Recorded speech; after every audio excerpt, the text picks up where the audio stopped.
Voy a hablar sobre los dones espirituales, como dije, pero antes de empezar los dones que me tocan a mí, quisiera dar como una repasada para qué son los dones, para qué nos sirven.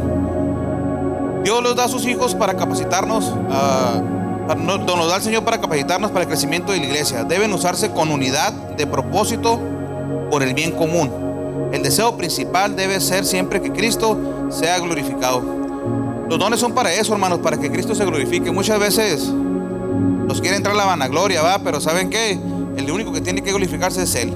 Para eso son.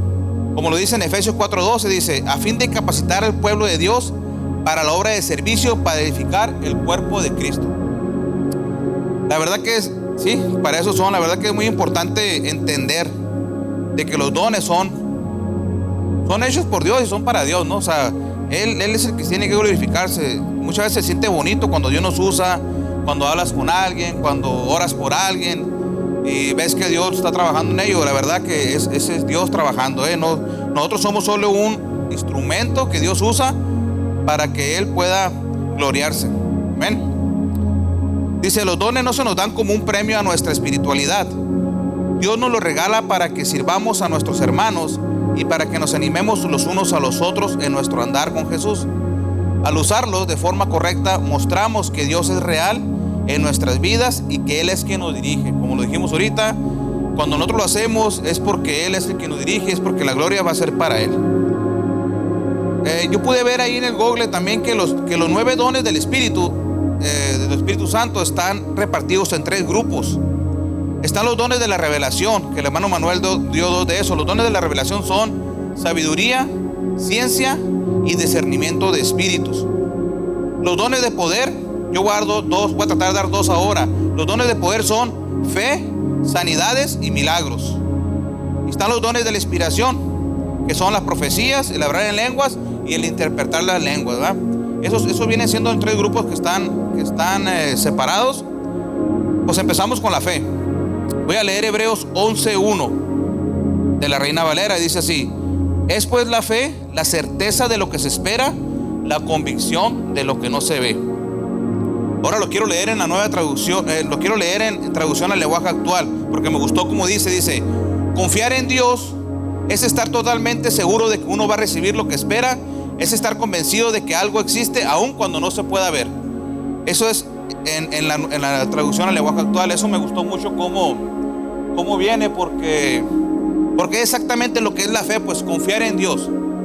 Si no confiamos en Dios, no tenemos fe. La palabra dice que sin fe es imposible agradar a Dios.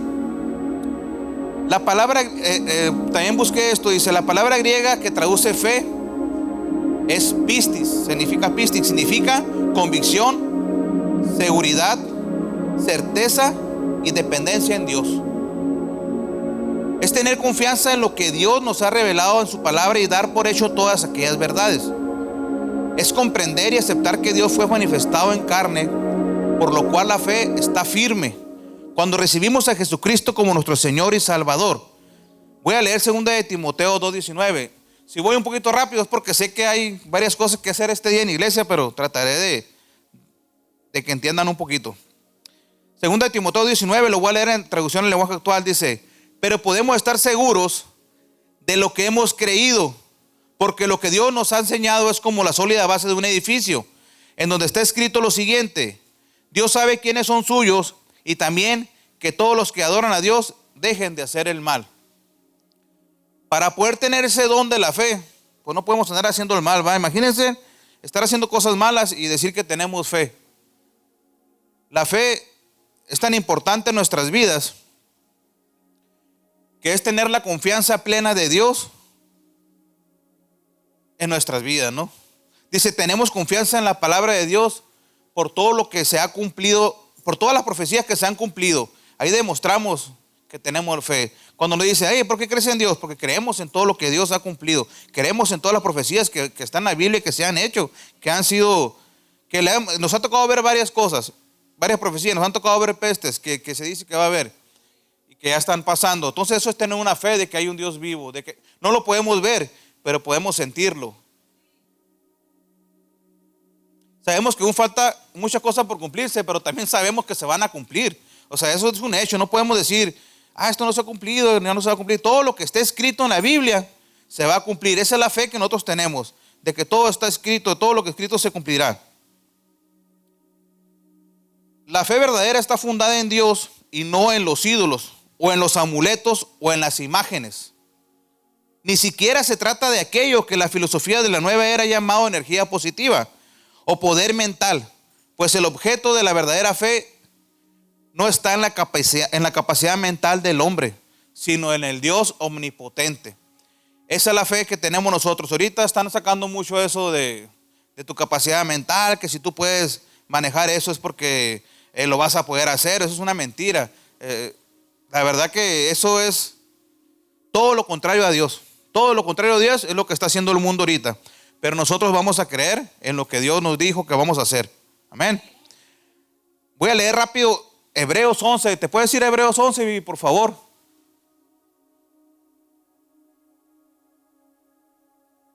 ¿Por qué quiero leer Hebreos 11? Porque hay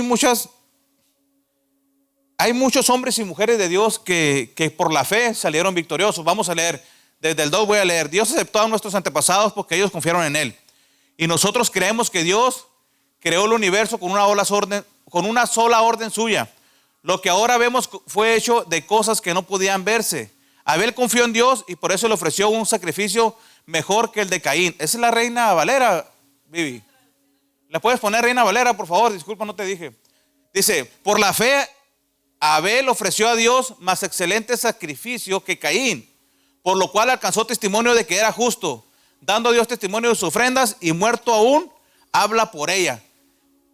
Y también este está interesante, dice, por la fe Enoc fue traspuesto para no ver muerte y no fue hallado porque lo traspuso Dios y antes que fuera traspuesto tuvo testimonio de haber agradado a Dios. Pero sin fe es imposible agradar a Dios, porque es necesario que el que se acerca a Dios crea que le hay y que es galardonador de los que le buscan. Por la fe, Noé, cuando fue advertido por Dios acerca de cosas que aún no se veían, con temor preparó el arca en que su casa se salvase, y por esa fe condenó al mundo y fue hecho heredero de la justicia que viene por la fe. Por la fe Abraham, siendo llamado, obedeció para salir al lugar que había de recibir como herencia y salió sin saber a dónde iba. Y por la fe habitó como extranjero en la tierra prometida como en tierra ajena, morando en tiendas con Isaac y Jacob, coherederos de la misma promesa. Voy a brincar al 11. Por la fe también la misma Sara, siendo estéril, recibió fuerzas para concebir y dio a luz aún fuera del tiempo de la edad, porque creyó que era fiel que lo había prometido. Y podemos seguir todo el 11, lo pueden seguir viendo en su casa, como todos los hombres y mujeres de Dios, solamente por esa palabra tan pequeña, que según para nosotros es pequeña, pero es tan grande, la fe. Son 3 letras, pero la verdad que abarca todo. Ahí mismo miramos que decía, sin fe es imposible agradar a Dios. Puedes tener poder, puedes tener muchas cosas, pero si no tienes fe, créeme que de nada sirve. Es una fe muerta, pues necesitas tener una fe verdadera. Pero también recuerden que la fe sin obras no nos va a servir. Necesitamos que tener también obras, tener fe pero obrar. Muchas veces podemos decir, es que yo confío en Dios. Pues sí, pero si no haces nada para que la demás gente pueda ver que tú eres un hombre de Dios, ¿de qué te sirve pues? ¿De qué te sirve eso? De nada nos va a servir.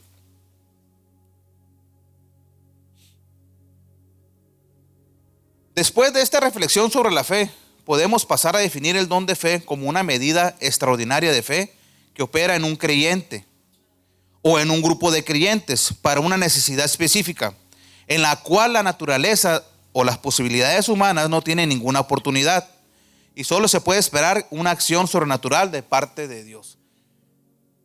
Es una fe que te permite obtener la victoria a pesar de que todas las circunstancias sean adversas, a pesar de que nosotros no podemos, a pesar de que nosotros no entiendamos muchas cosas, pero si tuviéramos fe, si tenemos fe, Dios va a obrar en nuestras vidas.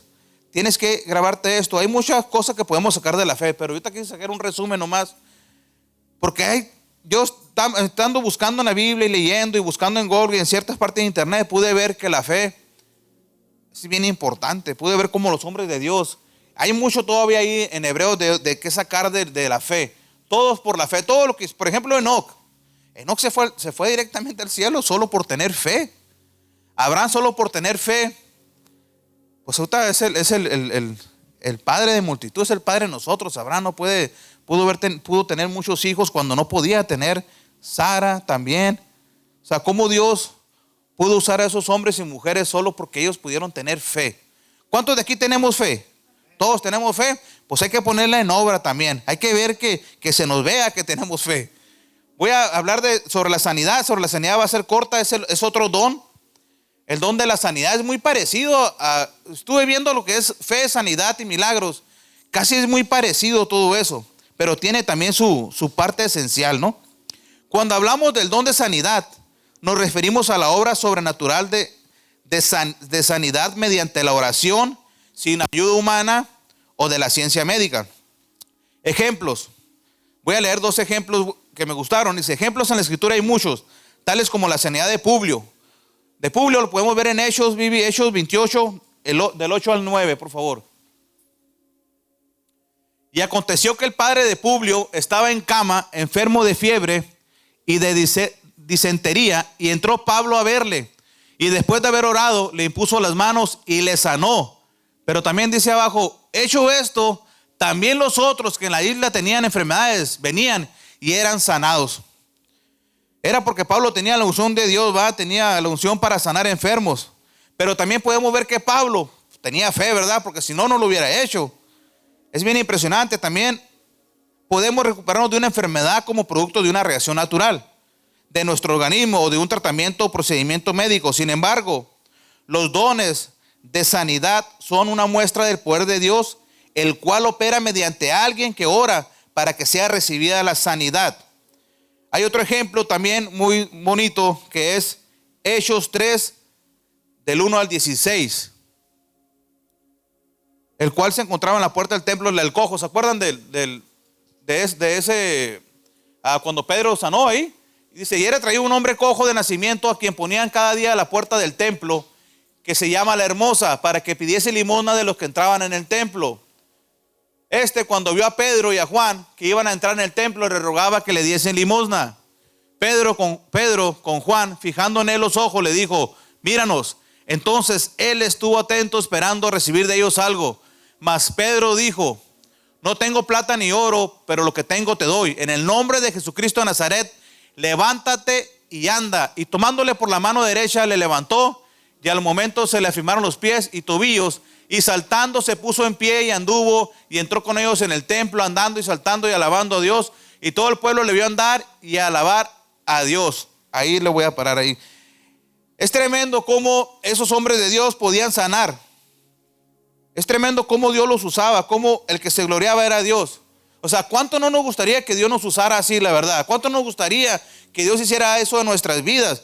Que pudiéramos orar por gente afuera y que gente viniera y diera gloria a Dios de lo que Dios ha hecho en su vida. Lo podemos hacer, pero hay que pedirle a Dios que nos dé ese don. ¿Cómo lo podemos pedirle a Dios? Pues constantemente estar orando, hablando con Dios. No nomás es, sentí bonito de que dijeron de la fe, ahorita voy a tratar de hacerlo. No nomás es ahorita, es siempre, es en tu vida diaria. Tienes que estarlo haciendo y haciendo, porque si no, es como la práctica, pues. Si te gusta el básquetbol o el fútbol y lo vas haciendo constante, pues te vas a hacer un Ronaldinho, un Cristiano, un Messi, ¿no?